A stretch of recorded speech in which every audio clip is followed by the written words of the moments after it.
Lauren Steimer is a lecturer and associate professor of film and media studies in South Carolina University, or University of South Carolina. And this, I'm sharing a page from her bio, and it says Steimer's current book project addresses the manner in which cultural policies, economic climate, and industry structures affect the trained laboring bodies of martial arts performers, and the way that the spectacles that these artists produce are changed by such structures. Her recent work on stunt workers in transnational media industries has been published in Discourse and the Transnational Star Reader.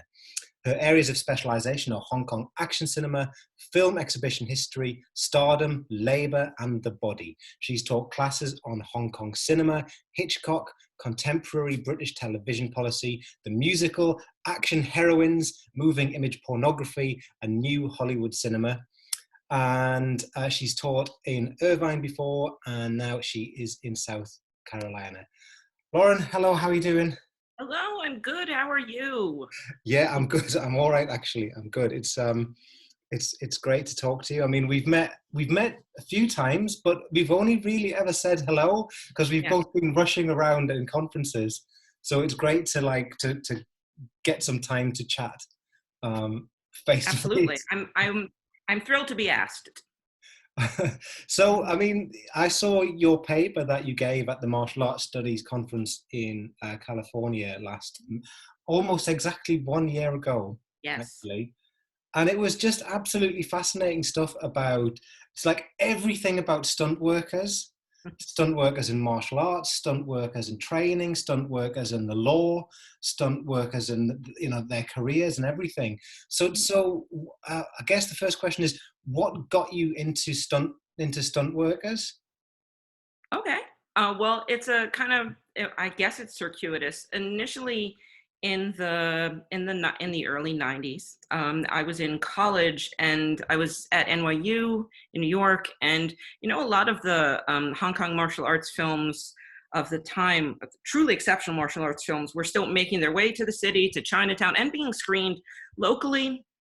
And there was a lot of attention being paid to them. So I started to love Hong Kong action cinema greatly. And then when I progressed to my PhD, also at NYU, I thought that I wanted to work on women in Hong Kong action cinema and performance in Hong Kong action cinema. But the dissertation project changed, as every single dissertation project changes from how you imagine it when you start to what you end up with.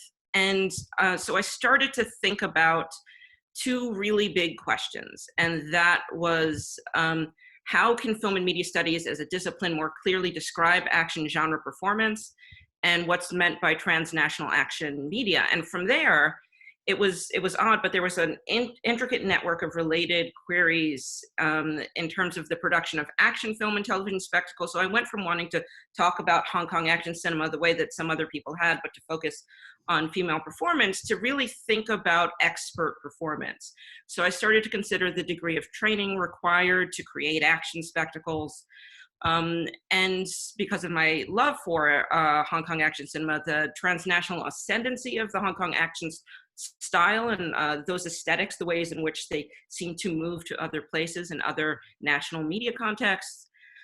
And then in doing that, I really had to conduct a lot of research on the martial arts adept, on skilled martial artists. So in order to try and talk more specifically about what happens in an action scene, when I was a grad student, I started going to martial arts classes, to all the 40 different kinds, every kind of martial arts class I could, to study the people learning martial arts, to figure out how people learn, how they're taught these things, so that I could speak about what was happening on screen more specifically than we had in the past in film and media studies.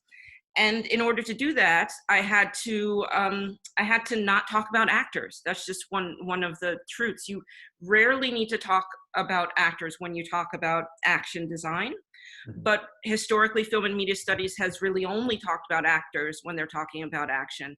And that's highly problematic. So once I started to really want to talk about expertise in action, it became very clear to me that I don't want to talk about I mean, as awesome as Michelle Yeoh is, I love her, but Mm. I don't want to talk about the actors necessarily on screen doing the action.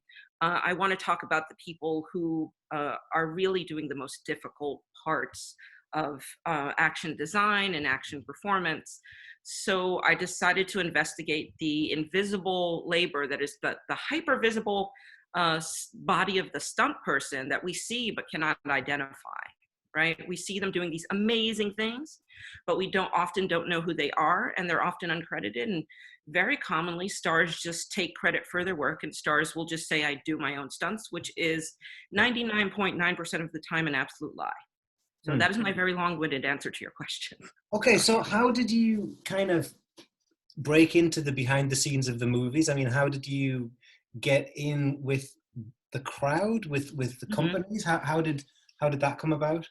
Okay, so stunt people are first, they're so open and giving in general. When you say to them, "Hi, I'm an academic and I want to study you," they're like, "Really? Really, you do?" And then so they'll invite you to the places where they work. I've been really fortunate in that when I went to New Zealand, Dana Grant, who's a phenomenal stunt woman, had me on set for Ash versus Evil Dead. She was a co-coordinator for that, and she was Lucy Lawless' stunt double for that. I asked Zoe Bell to come and talk to one of my classes, and she came and addressed everybody, took pictures with them. They wanted to kick her in, pretend they were kicking her in the face. She was cool with that, so I got to interview her during that. And then when I went to Ireland and the UK, so more recently, I've been invested in the training facilities that stunt people are using. Yeah. So I went to Ireland and I talked to the Stunt Guild in Ireland, and to Emer Grady. She's amazing, and she not only allowed me to interview her, but she allowed me to watch them train young stunt people, and they set me on fire, which was awesome. They're often so open. They're so excited that you're excited about them, which I am, and they're open to bringing you in to new experiences, and that is great. If they can get you on set to document what they do, they're happy to do that. They've been showing me the ways in which they train. When I was in the UK, I went to see how stunt women are trained in horse tricks. So it's not just traditional East Asian martial arts that I've been looking into, but a host of different practices. And there's just an openness that is exceptional. That's not what you experience generally when you contact actors or the actors' representatives. They are, with the exception of Lucy Lawless, they are not generally as giving of their time, and probably a little more suspicious of an academic wanting to come in and document their work. Okay.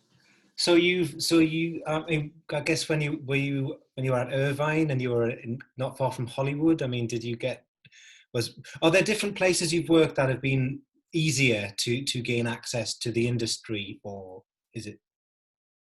This is a good question. So, yes and no. When I was in Irvine, it was certainly easier to get access to Hollywood in that it was, I mean, a lot of the people are truly working just in the LA area or in the Valley sometimes. So, yes, it's possible to meet with people there, and there's excellent archives to do research on stunt people there. Mm. But since moving to the University of South Carolina, I've been really, really lucky in that I've gotten a host of grants while I've been here that have allowed me to travel. I'm really lucky. I just got another one, but unfortunately I can't travel now. I was going to Yeah. do some more stuff. And the money that they've given me to allow me to travel, like I've been able to go to the places where stunt people are. So when I was in Irvine, it was great that I was by Hollywood, Yeah. but since my work is on transnational stunt work, I want to be able to go to all of the places that stunt people work and learn. And to figure out the different systems that they operate in, the labor systems, the policies that are enforced or not enforced, because they'll tell you different things behind the scenes that are different than the official policy. And so the grants allowed me to travel to the UK, to Ireland, to New Zealand, to Hong Kong, to LA a whole bunch of times where I have extended family members. I was planning to go back to LA and do some more work this summer, and I was going to go to Australia and to New Zealand again. and Northern Ireland to study some of the Game of Thrones prequel stuff that's happening, and the Republic of Ireland. Hopefully, I know a couple people who work on Vikings, and I was hoping to do some research on that. Okay, so I was watching, I think it was a Netflix thing like last year or something, and it was about martial arts films. It might have been like the history of the martial arts film or something, right? Uh-huh. And one line towards the end really stood out, and it was someone. I hadn't prepared this question. I've just remembered it now, so that's why it's quite vague. It doesn't. The point doesn't. It doesn't matter who said it. It was that the question is like, where will the next martial arts film industry be? And the answer was wherever they're most lax about safety rules. Absolutely. You think that's true? Yeah. Absolutely.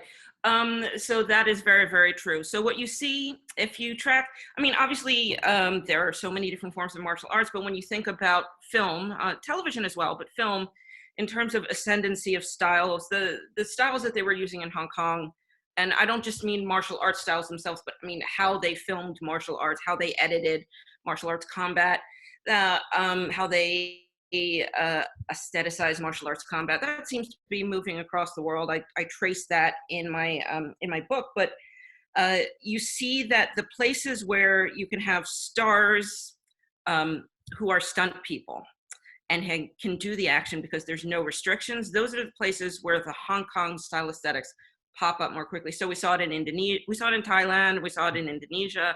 So you're really looking for places where there aren't a lot of restrictions or regulations on what you can do on set, because that's where it pops up. Mm-hmm. And then the interesting thing is that when a lot of these action actors from these contexts then try to break out into Hollywood or some kind of transnational role, one, it's hard for them because right now many of them are Asian or Southeast Asian, and it's really hard to break into any Hollywood market if you're not white. And two, when they come over, they can't do the things that they did in their own national context. So you have these national cinemas that national action cinemas or contexts that there are these new breakout, new waves that happened all across the world in places where there are less safety regulations. But then when those stars try to make it more broadly, when they're working in the bigger context and there are more regulations, stunt people have to do a lot of the work for them, or they have to curtail how they operate, which is, we even see that with Jackie Chan. Mm. My students always say to me, they've historically said to me, as a fan said to me, if you look at Jackie Chan's work in Hong Kong and his work in Hollywood, they're two completely different species. You can't really discuss them together. And if you look at it in detail, you can see, yeah, he's restricted by the same things that protect me as an American working in any job, in that, safety has to be enforced. He's an actor there, and you can't hurt the actors. So he can't fall, I think, more than 6 feet without a protective device on. Mm-hmm. So this is the case. We have places all over the world where these action cinemas are kind of breaking out. It's happening in Africa right now as well, with a little bit of lax restrictions and people filming things on their own. And it's really exciting, but also dangerous. But when that stuff tries to translate to being transnationally marketable beyond the initial context, it kind of falters. Mm-hmm. And how there's loads of questions. I'll see how many questions I can fit in. So how does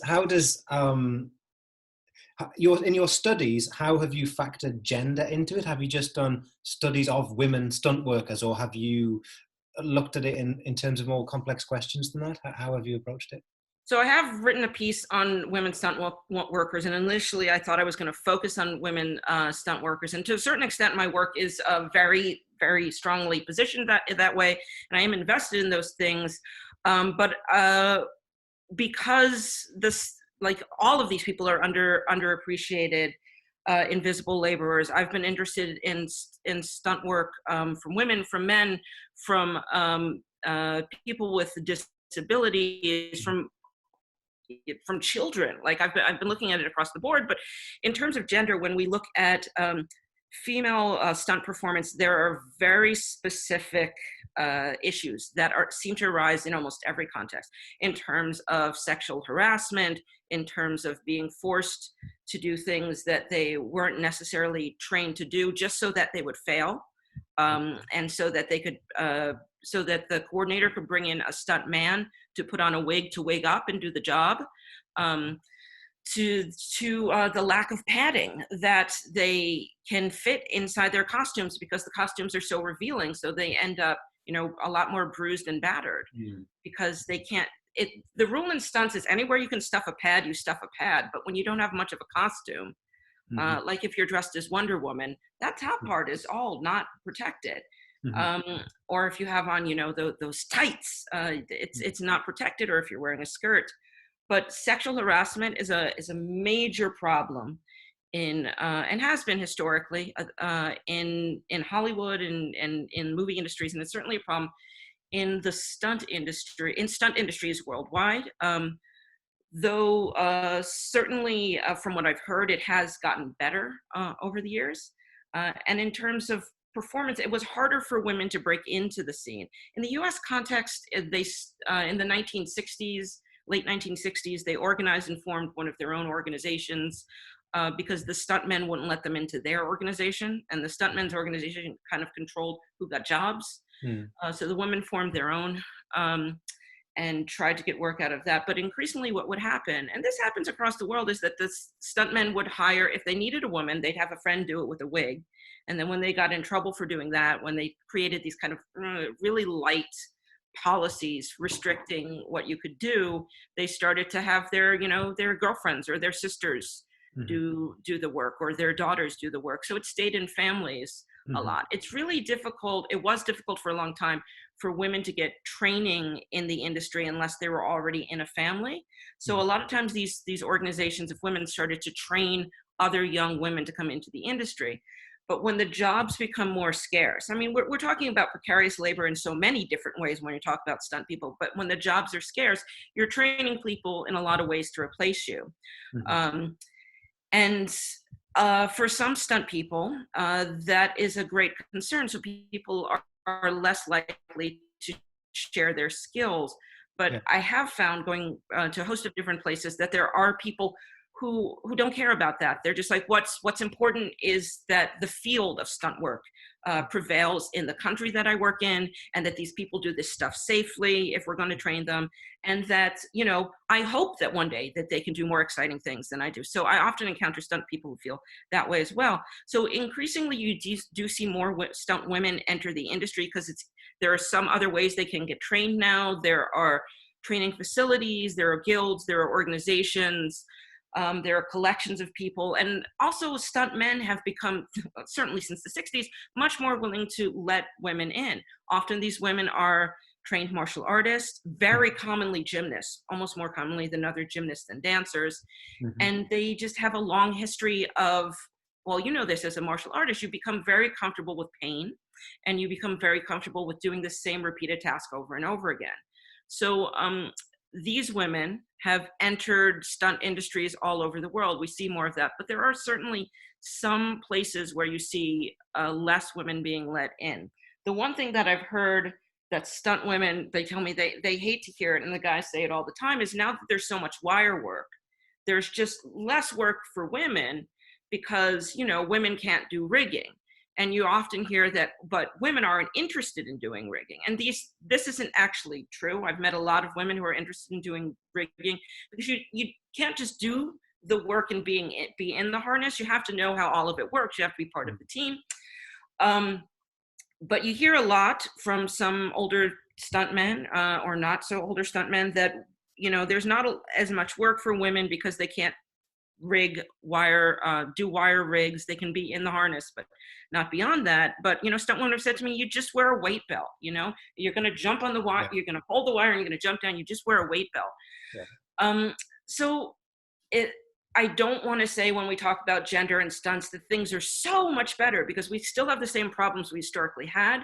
There are just more women working in the industry transnationally than there were before, and that's good. But one of the other things, and I promise I'll stop talking, you can get me to talk about this forever, but one of the other things that limits stunt women internationally is the number of lead roles for women doing action. So if they're going to double a lot of actresses, you need actresses who are, you know, being Wonder Woman, and there's one Wonder Woman, right?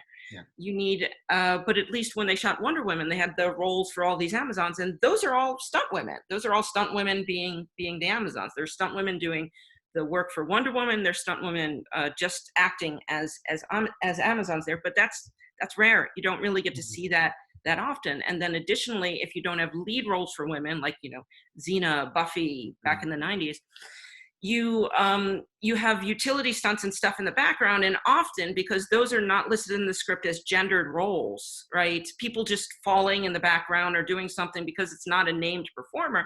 Often those will go to stuntmen, and women don't get those jobs. So there's a lot of difficulty getting jobs in the industry, even though there are more women working than there historically have ever been as stunt women. So that is my long-winded answer to your question. Okay, so it has a kind of political charge to it. Your interest is about, like, well, hang on a second, why these imbalances?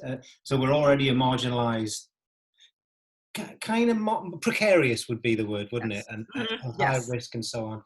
I mean, there's a whole range of questions we could talk about in terms of things like steroids and growth hormone and chemicals and insurance and medical tests. But I wanted to ask about how to phrase this question. In Britain, well, I was doing some research on kind of martial arts in Britain, and not so long ago they founded a thing called Fight School, which was a place for training theatrical combat.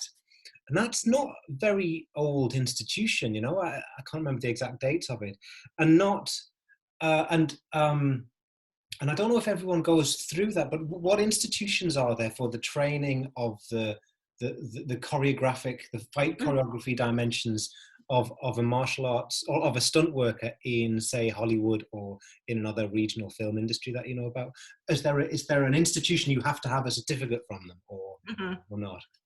So this is a great question, and I'll talk about Hollywood in a second, but let me start with the UK context, if that's okay first. So in the UK, there used to be a regulatory board that just kind of dispersed in the last kind of 2 years, year and a half, for stunt people, and you used to have to have certification. They're reestablishing it now, but it's weaker or different. It's having difficulties. But in any case, you had training academies in the UK because you needed to qualify in a host of different skills in order to be a stunt person.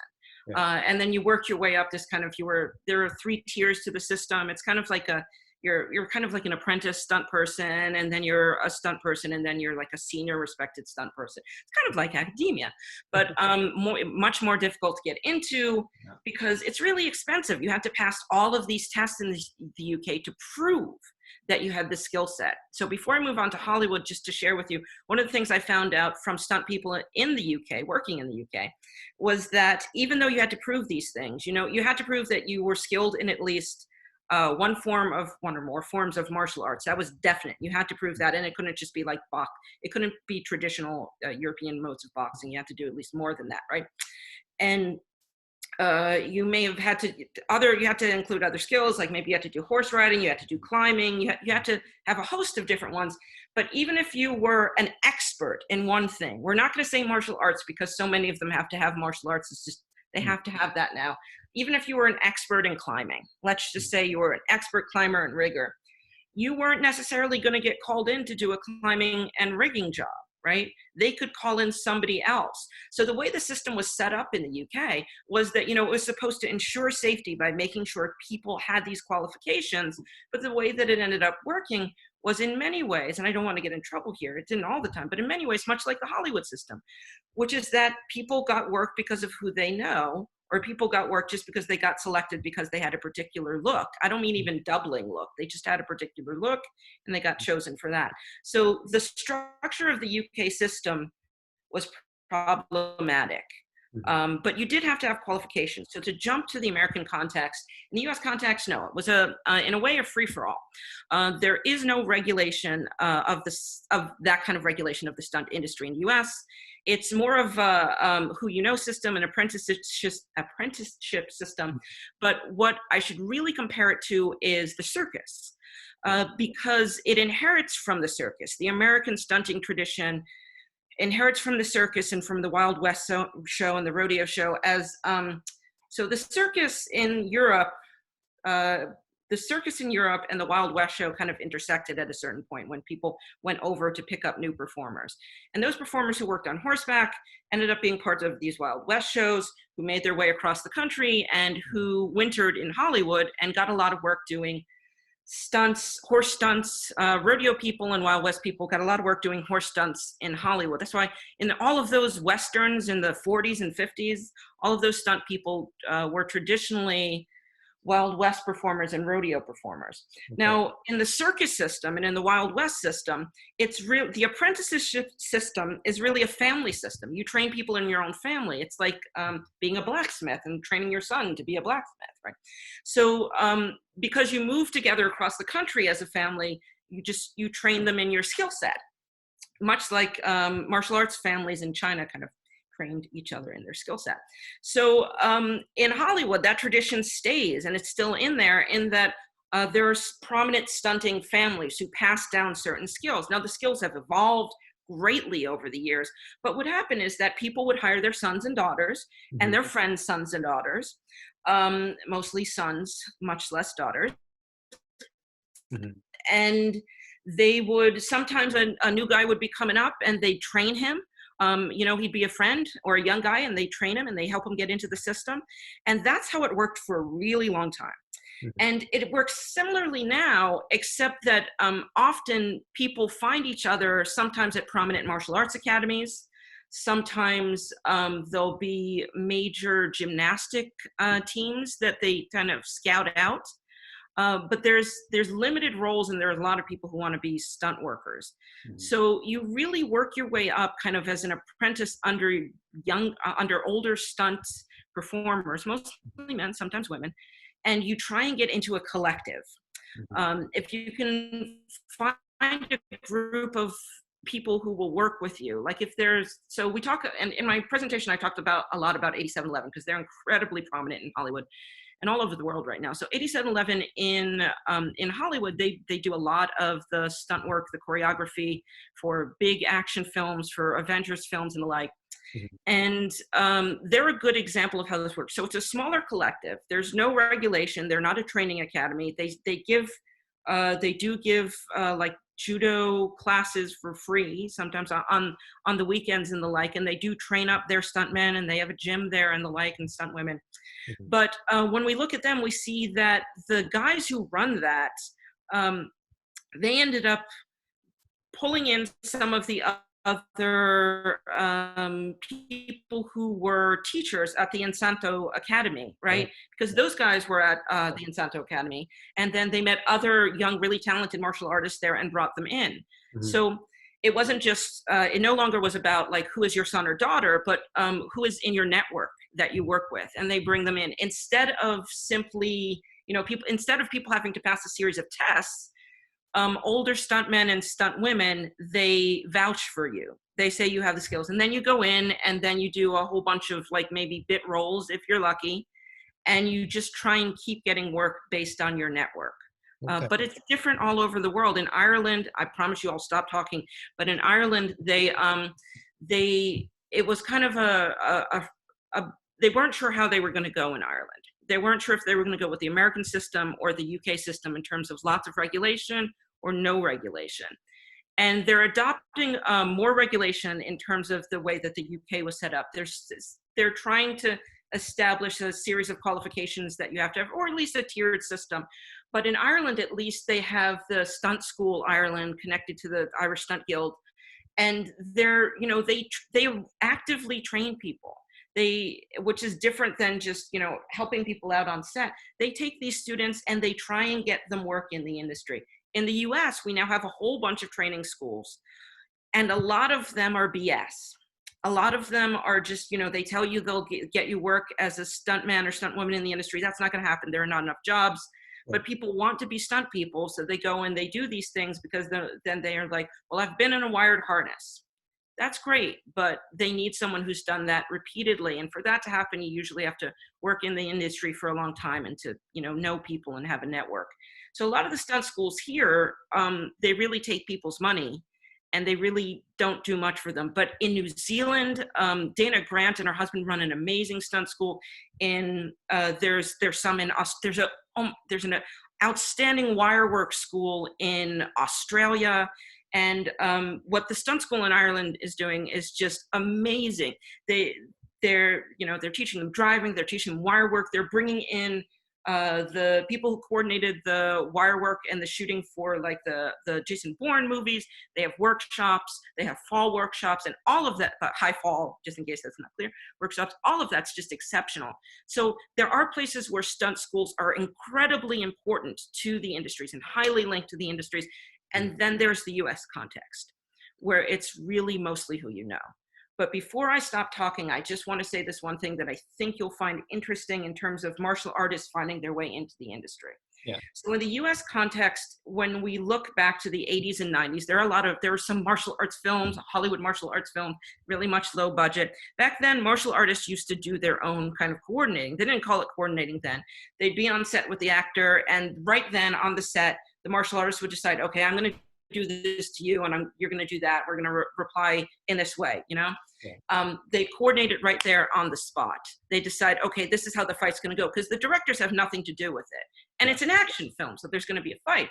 Yeah. And they coordinate it right there. And then some guys kind of got known for that and started to get more work. But in the 80s and 90s, being a martial artist in the stunt industry in Hollywood, like nobody wanted you to do that. No, that was like lower tier B movie work. Okay. So you weren't really hotly desired. In 1999, when The Matrix came out, that really changed techniques in Hollywood. That changed the way the system operated, how they filmed things, and the importance of the action coordinator. And after that, after 99, being a martial artist becomes much more important in the US context to stunt work. That's where I'll stop for you. Okay, so 99 is the big year. Okay. Mm-hmm. I mean, how in terms of The Matrix, how many of the team were brought over from Hong Kong or other industries? So it really depends on where they were filmed. I mean, they were doing a lot of it in Australia. So Yen Wu Ping, he brought over guys from his own team, guys like Tiger Chen, some others as well, who are now actors, action stars, to do the stunt work. And they did a host of previs work. You have to see the previs work online, the pre-visualization of the fights for The Matrix. Everyone, go look for them. If you're watching this, go look for them. They're amazing. But if you look at them, it's really shot for shot. So they brought in part of he brought in his general team of stuntmen, but a lot of the stunt team, all of the doubles for all of the major doubles for The Matrix are not from Hong Kong. They're people from Hollywood. They're people from Australia. And two of the major stuntmen, one of the major stuntmen who doubled for Keanu ended up starting 8711. And one of the other stuntmen who worked on those films also is a co-founder of 8711 in Hollywood.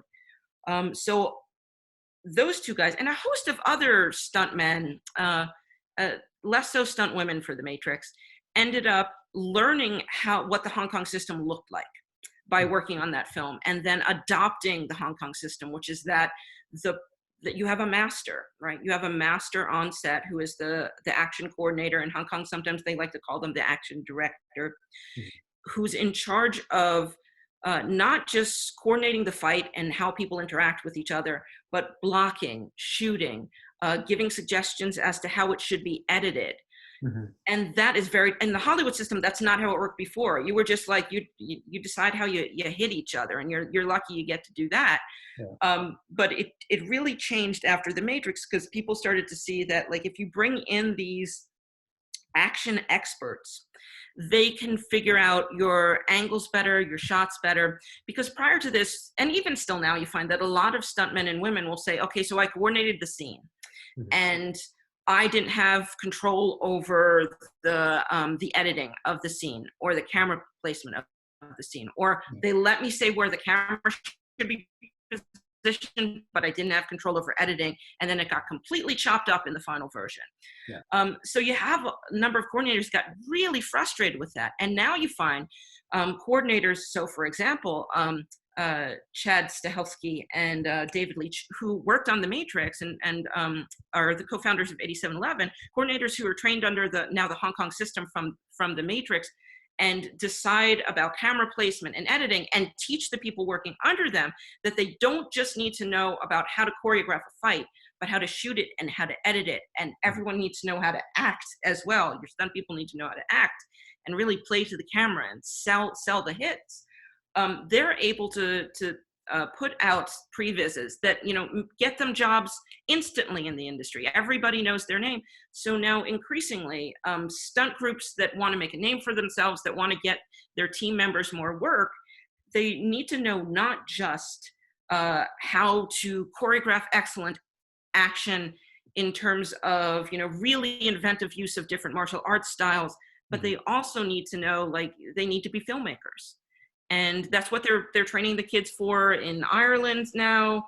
They make people really conscious of that in New Zealand as well. So you've really seen a major industry shift since you had small groups of Hong Kong people working on The Matrix and people seeing, how that works, stunt people seeing how that operated. They were smart enough to take note of what they were doing and to implement that. You see it in Ireland as well. I talked to Emer O'Grady about, she worked on Badlands, Into the Badlands, and they had teams of Hong Kong people, some Hong Kong people working on that too. And she said, it's a completely different system. Zoe Bell mentioned the same thing, that they're just very fast. It's a very different system. Like they get you into the harness. It's a different setup. It's people. It's also people doing the rigging and pulling the wires. You have wire pullers traditionally in the Hong Kong system, whereas in Hollywood for a long time, you had a lot of automated wire stuff. So the reason why you see a lot more flexible people flying around the screen instead of Superman, is because of that shift to the way that people operated in Hong Kong, not just in front of the camera doing the martial arts, but behind the scenes in terms of how people get wired up and who's doing the labor there. Okay. So what you're saying is, it looks like, from my angle, it looks like I've set on fire now, so it looks like I'm on fire. Yeah. Which is good. So you're saying that, there's different, so we're dealing with kind of invisibility, aren't we? So in the British system, they tried to put in place measures that would guarantee a level of professionalism, but what they kind of proletarianized it. Mm-hmm. And then in the US system, you've got it's who you have to be in the net, you just simply have to be in with the in crowd. But now you're talking about much more of a media driven logic, where you have to already present yourself online, and your company has to have the image, the PR, so people go, we need those slick dudes who can do this amazing stuff.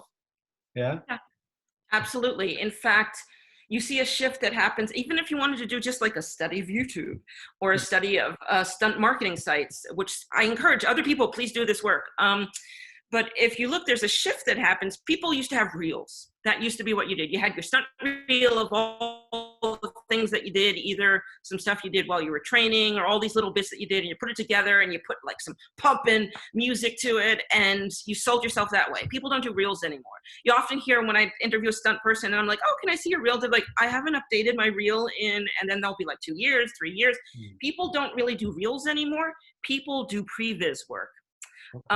So, which isn't to say there aren't reels, but people don't update those as often. So they'll either completely improvise a new scene for an imagined film, or they'll redo a scene from a film that's been done before, or they will, if they're really smart and they want a job and they know that there's a script that's out there for something that's coming out. Let's say they know some Avengers movie is coming out, and it hasn't been, they haven't done anything for it yet. It's still in pre-production. Then they'll put out a previs of an Avengers fight. But you can see it. I hate to keep redirecting to 8711, but I know their previses are online. Other people's are as well. Look far beyond 8711, but they have their fight for when they wanted to get the Wolverine. that's online. You can have a look at that, you Yeah. know, for when they, the previs they did for Serenity, the Joss Whedon, I shouldn't call it Joss Whedon, the 8711 thing. Yeah. That is, you can see that, but feels less about the me, and like, here are all the things that I've done before to get you an individual job. And they're putting out more, look at the ways in which I can coordinate, and I know camera placement, and I know editing. And look how I can already present to you something professional. So you see that shift happen. And it's also something that happened after The Matrix. Like, everywhere I've gone, I've asked stunt people, so when did pre-visits happen here? When did they start? And they're like, oh, how long have we been doing that? And you find it's something that kind of, it came in. It infiltrated their system through other movies, through people from other national contexts that come in and shoot a movie there, and they just become more accustomed to that. And really, they were doing previous work on Hong Kong films. Well, not always, but often they were doing this previous work on Hong Kong films because the people who had been selected to do the action design were so respected. And that also connects, as I know you already hear, to martial arts culture and the difference right? Because you have a great respect for these masters who have been doing this job for a long time, and who you treat differently on set. Yeah. Yeah. I think my internet's going. Set in Hong Kong, then the action guys were. Oh, I think that, Lauren, I think that my internet is letting us down. Like I said, it might. Oh no! I'm getting messages saying unstable connection, and it looks like I'm on fire, and we lost the last probably 3 or 4 points that you made. Oh no! So I'm getting a bit worried about the situation. Should we try again? And Yeah. if it falls out, then if the connection goes, then so be it. But Okay. could you make the last couple of points again? You said I know that you'll be interested in this, and then you went silent. Sorry. So I know you'll be interested in this. So in the Hong Kong context, I think it's best that one understands martial arts cultures in Chinese martial arts cultures, and specifically martial arts cultures in Hong Kong, in order to understand how the industry operated differently there and how that's affected production elsewhere. So on set, coordinators who were action directors in Hong Kong, they are these greatly respected entities, these martial artists who have been doing this for decades, right? They are truly martial arts masters. Yeah. And because of that, when they come on set, they are treated with this great respect. And that also, that's why they're allowed to say, I think it should be edited this way. I think it should be shot this way. They don't even have to say, I think, you know, they say, okay, this is how we're going to do it. They make that plan in advance for how they're going to do it. And then the director works with them. You know, very different than the American system. In the American system, there's not this tradition of respecting martial artists. There's even not this tradition of respecting, there's a very short tradition now of respecting martial artists on set in terms of action design, right? As I talked about, the 80s and 90s were very different. That was low budget work. So it took a lot, and it's still happening now for directors to say, you know what, the action coordinator should make decisions about how this should be shot and how this should be edited. The action, we're going to give them the leeway. So that's a cultural shift that's still happening in Hollywood. And it's happening because of The Matrix.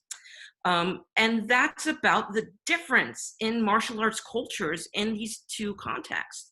Not just national, not just in terms of the Chinese martial arts or Hong Kong martial arts context in the American, but also industrially in terms of martial arts cultures and the placement of martial artists within those cultures historically, right? And how they're treated, and the kind of where the institution positions them.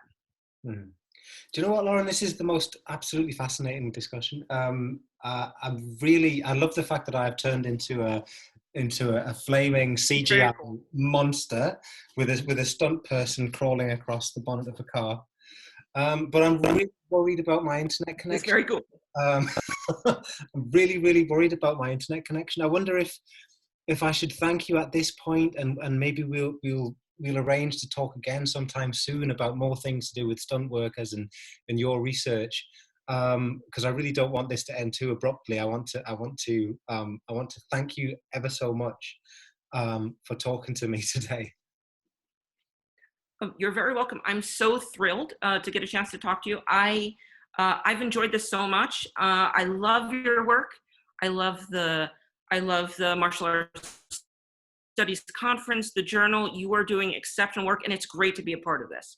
Thank you so much, Lauren. I think next time we'll talk about the history, different points in history of stunt workers. We'll talk about specific films, maybe. But I Yeah, definitely want to talk to you more about this. But I also don't want this to end abruptly. So I'm going to say thank you very much, Lauren Steimer. Thank you. you're very welcome.